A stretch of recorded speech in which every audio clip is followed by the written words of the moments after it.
Canım,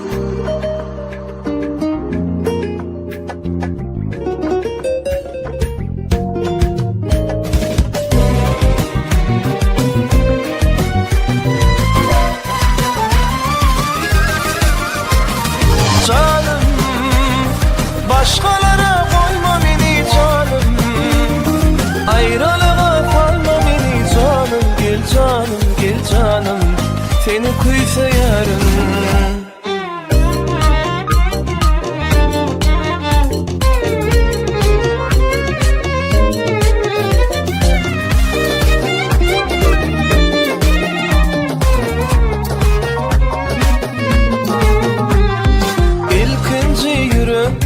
Söyanım, dinleyde men aydan söylerim.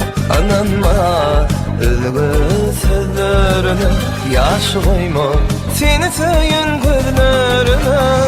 Canım, başkalara koyma beni canım, ayrılığa kalma beni canım. Gel canım, gel canım, seni kıysa yarın. Ah canım, başkalara koyma beni canım, ayrılığa kalma beni canım. Gel canım, gel canım, seni kıysa yarın.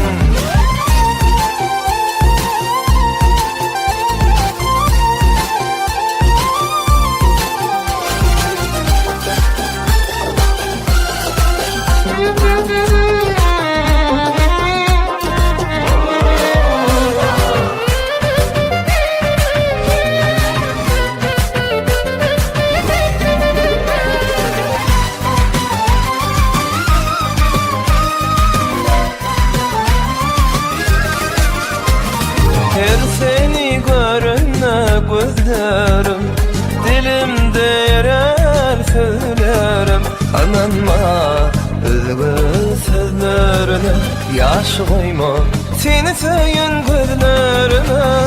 Canım, başkalara koyma beni canım, ayrılığa kalma beni canım. Gel canım, gel canım, seni kıysa yarın. Ah canım, başkalara koyma beni canım, ayrılığa kalma beni canım. Gel canım, gel canım, seni kıysa yarın.